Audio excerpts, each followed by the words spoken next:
આજના લેક્ચરમાં આપ સૌનું સ્વાગત છે. વિષય ગણિત ધોરણ 7, જેમાં આજે આપણે સ્વાધ્યાય 6.5 વિશે અભ્યાસ કરવાનો છે, જેની પ્રશ્ન નંબર 3 ની વાત કરવાની છે. કે પ્રશ્ન નંબર 3 આપણને શું કહેવા માંગે છે? એમાં શું કીધું છે કે આપણે જોઈએ કે 15 મીટર છે લાંબી નિસરણી છે ને દિવાલની સાથે ટેકાવતા તે જમીનથી, બરોબર છે, અહીંયા જમીન નથી એવું નથી, અહીંયા શબ્દ લખવામાં થોડોક પ્રોબ્લેમ છે. જમીનથી આવું લખેલું છે. જમીનથી 12 મીટર ઊંચી બારી, કેટલી છે? જમીનથી 12 મીટર ઊંચી બારી સુધી પહોંચે છે. નિસરણીના જમીન પરના છેડાનું દિવાલથી અંતર એ શોધો. એટલે કે નિસરણી છે એનું જમીન પરના છેડાથી દિવાલનું અંતર કેટલું છે. હવે ફોર એક્ઝામ્પલ આપણે જોઈએ કે આ આપણા ઘરની દિવાલ છે. શું છે? આપણા ઘરની દિવાલ છે. એનું માપ કેટલું છે? 12 મીટર. કેટલું છે? 12 મીટર. આ આપણી દિવાલ છે, બરોબર છે. હવે અહીંથી આ આપણી નિસરણી છે. શું છે? આ નિસરણી અહીંયા દોરું છું. આ આપણી છે શું છે? નિસરણી, જેનું માપ આપણને આપેલું છે. નિસરણીનું માપ કેટલું છે? 15 મીટર. કેટલું છે? 15 મીટર. તો હવે આ જે દિવાલનો છેડો અહીંયા રહ્યો અને આ છે એ નિસરણીનો છેડો છે. તો દિવાલથી નિસરણીના છેડાનું અંતર આપણને કેટલું આપેલું છે? એ આપેલું છે. કેટલું આપેલું છે? એ. તો અહીંયા પણ મીટરમાં છે, અહીંયા મીટર છે. તો એ બરાબર જવાબમાં કયો એકમ આવશે? મીટરમાં જ આવશે, બરોબર છે. હવે આનું આપણે અહીંયા છે કાટકોણ ત્રિકોણ બને છે. શું બને છે? કાટકોણ ત્રિકોણ બને છે. તેથી આપણે આની અંદર પાયથાગોરસનો પ્રમેયનું સૂત્ર આપણે મૂકી શકીએ કે કર્ણનો વર્ગ બરાબર એક બાજુનો વર્ગ વત્તા બીજી બાજુનો વર્ગ. તો અહીં સૌથી પહેલા આપણે ત્રિકોણનું નામ આપી દઈએ, તો કે એ બી સી. તો જે કાટખૂણો છે એની સામેની બાજુ છે એને શું કહેવાય? કર્ણ કહેવાય, બરોબર છે. તો આપણો કર્ણ શું બનશે? બી સી, એક બાજુ અને બીજી બાજુ. તો આપણે અહીંયા લખી શકીએ કે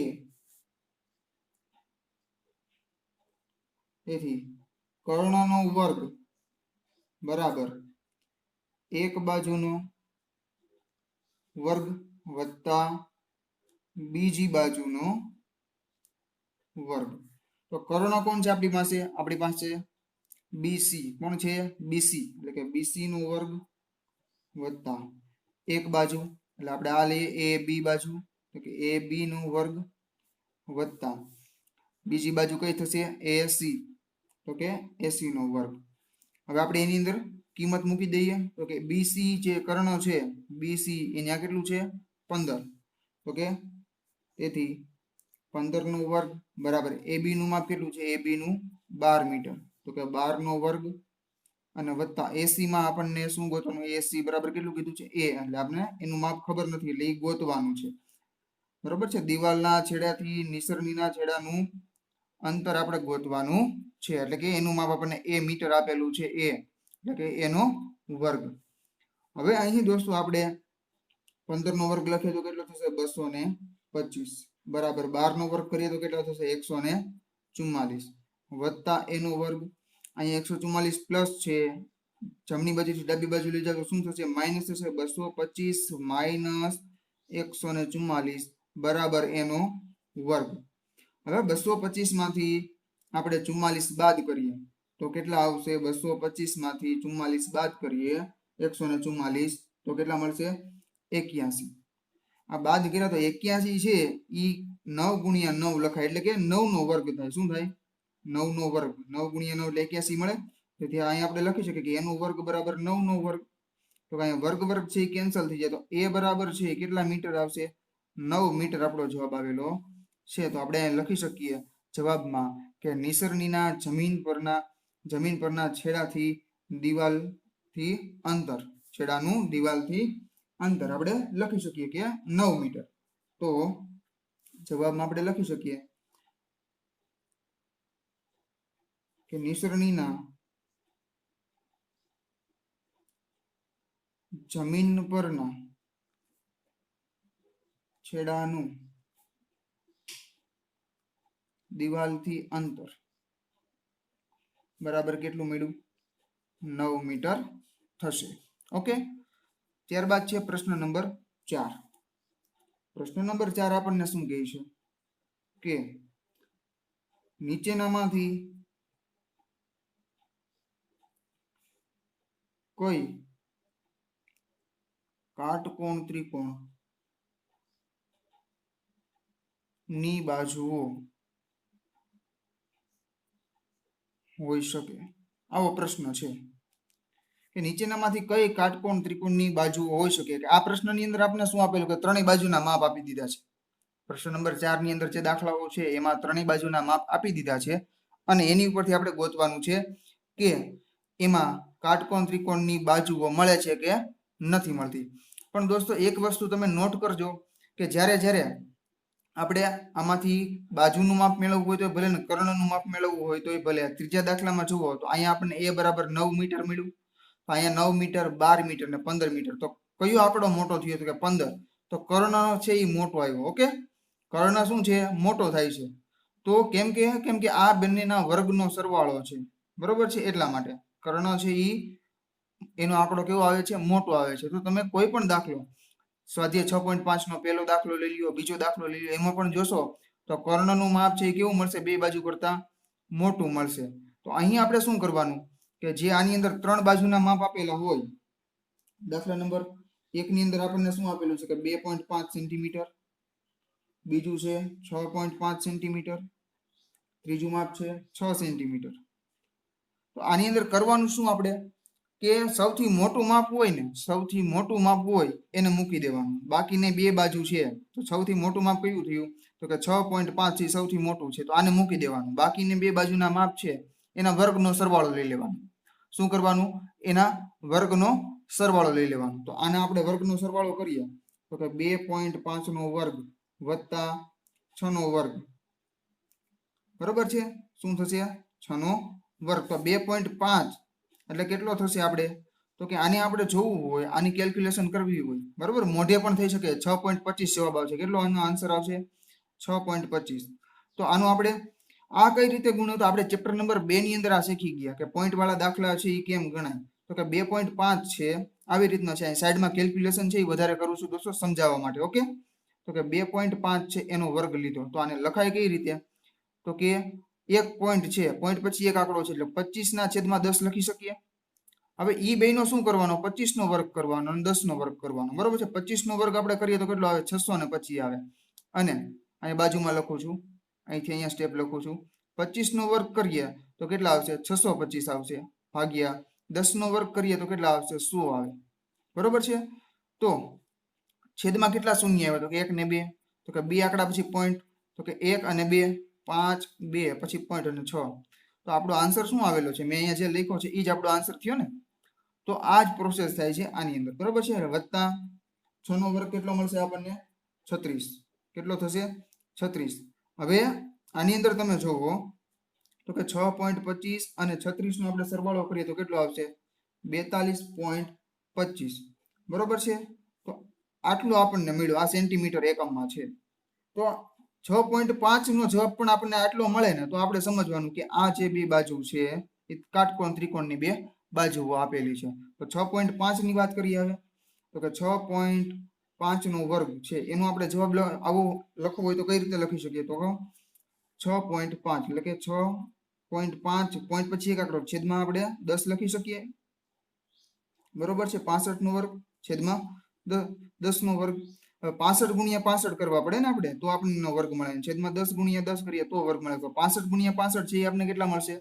અહીંયા આપણે કરી જોઈએ સાઈડમાં 65 ગુણ્યા 65, બે સંખ્યા એટલે કે 0, 6 પંચા 30, વધી 3, 6 36, 37, 38 ને 39. ત્યાર પછી 55 25, વધી 2, 6 પંચા 30, 30 ને 2 32. તો કે 0 ને હવે આનો સરવાળો 0 ને 5 5, 0 ને 2 2, 3 3 ને 9 12, વધી 1, 3 ને 1 4. તો 65 ગુણ્યા 65 આપણે કેટલું મળ્યું છે? 4225 ના છેદમાં 100. 10 ગુણ્યા 10 એટલે 100 આવશે. કેટલા આંકડા કેટલા શૂન્ય છે તો કે બે શૂન્ય છે. પાછળની બે સંખ્યા મૂકી આગળ પોઈન્ટ લગાડી દો તો તેથી 6.5 નો વર્ગ આપણે જોઈએ તો કેટલો થશે 42.25 આપને જવાબ મળ્યો. તમે દોસ્તો જોવો જોઈએ અહીંયા આપણને બંને આન્સર છે સરખા મળે છે એટલે કે આપણે કહી શકીએ કે 2.5 સેન્ટીમીટર અને 6 સેન્ટીમીટર એ કાટકોણ ત્રિકોણની બે બાજુઓ આપેલી છે. બરોબર, આપણે એમ લખી શકીએ. તો આપણે જવાબમાં લખી શકીએ કે 2.5 સેન્ટીમીટર અને 6 સેન્ટીમીટર એ કાટકોણ ત્રિકોણની બે બાજુઓ છે. ઓકે, એવું આપણે લખી શકીએ, બે બાજુઓ છે.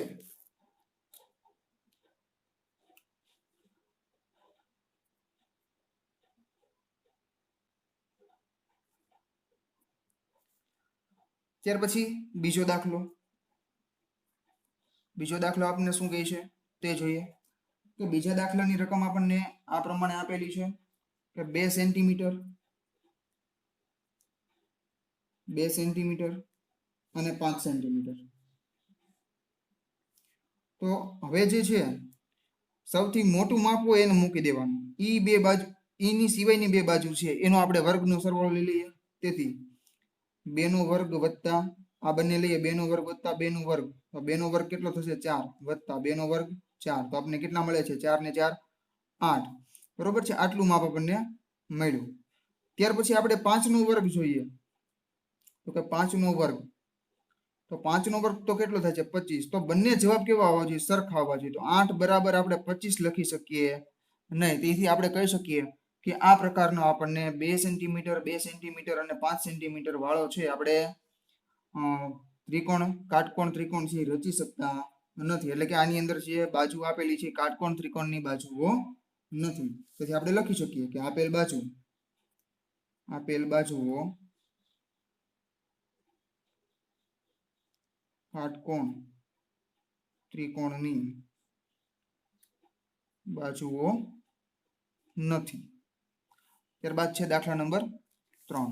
કે એની અંદર આપણને શું આપેલું છે કે દાખલા નંબર 3 છે એની રકમ મુજબ છે કે 1.5 સેન્ટીમીટર 2 સેન્ટીમીટર 2.5 સેન્ટીમીટર. તો આની અંદર આપણે જોઈએ કે આની અંદર 3 બાજુ આપેલીમાં સૌથી મોટું માપ કયું છે 1.5 2 સેન્ટીમીટર અને 2.5. તો આ સૌથી મોટું માપ છે એને મૂકી દો. એની સિવાયની બે બાજુ છે એનો આપણે વર્ગ કરીએ તો કે 1.5 નો વર્ગ વત્તા 2 નો વર્ગ, એટલે કે એક બાજુનો વર્ગ વત્તા બીજી બાજુનો વર્ગ. એટલે આપણો કર્ણ, આ જે મોટી બાજુ છે એ આપણી શું દર્શાવે છે કર્ણ દર્શાવે. શું દર્શાવે કર્ણ. એટલે કે બે બાજુનો માપનો વર્ગનો સરવાળો કરીએ તો આપણને વર્ગ કર્ણ બરાબર થવો જોઈએ. બરોબર, તો કે 15 નો વર્ગ 225 થાય એટલે કે 2.25 થશે. 1.5 નો વર્ગ છે કેટલો થશે 2.25 વત્તા 2 નો વર્ગ કેટલો મળશે આપણને 4. તો કે આનો આપણે સરવાળો કરીએ કે 2.25 વત્તા 4 તો કેટલો આવશે 6.25. કેટલો આવશે 6.25. બરોબર, તો આની અંદર આપણે જોઈએ તો 2.5 છે. 2.5 નો વર્ગ કરીએ તો એ લખાય કેવી રીતે, પોઈન્ટ પછી એક આંકડો છે એટલે કે 25/10 આપણે લખી શકીએ. તો 25 નો વર્ગ ને 10 નો વર્ગ. આવું શું કામ કર્યું, કેમ કે આખા કાઉસની ઉપર આપણે વર્ગ કરીએ છીએ એટલા માટે આપણે અલગ અલગ આવી રીતના વર્ગ આપી શકીએ. ઓકે, તો આની અંદર આપણે જોઈએ તો કે 25 નો વર્ગ એટલે 25 ગુણ્યા 25 છેદમાં 10 નો વર્ગ એટલે કે 10 ગુણ્યા 10. 25 ગુણ્યા 25 એટલે કેટલા થશે 625 છેદમાં 100. 10 ગુણ્યા 10 એટલે 100. કેટલા શૂન્ય આવ્યા 2. બે આંકડા છેલ્લેથી મૂકી દો અને આગળ પોઈન્ટ લગાડી દો. કેટલો આવ્યો 6.25. તો બંને જે જવાબ છે એ કેવા આવ્યા છે તમે જોઈ શકો છો કે સરખા આવેલા છે. તેથી આપણે કહી શકીએ કે આપેલ જે ત્રિકોણ છે તેમાં 1.5 સેન્ટીમીટર અને 2 સેન્ટીમીટર એની બંને બાજુ છે એવું આપણે કહી શકીએ. તો અહીંયા આપણે લખી નાખશું જવાબ કે 1.5 સેન્ટીમીટર અને 2 સેન્ટીમીટર એ કાટકોણ ત્રિકોણની બે બાજુઓ છે. બરોબર છે, અને આપણે એની અંદર એમ પણ લખી શકીએ કે 2.5 સેન્ટીમીટર છે તે શું છે કર્ણ છે. એમાં આ રીતના પણ પોઈન્ટ લખી શકીએ કે સૌથી મોટી બાજુ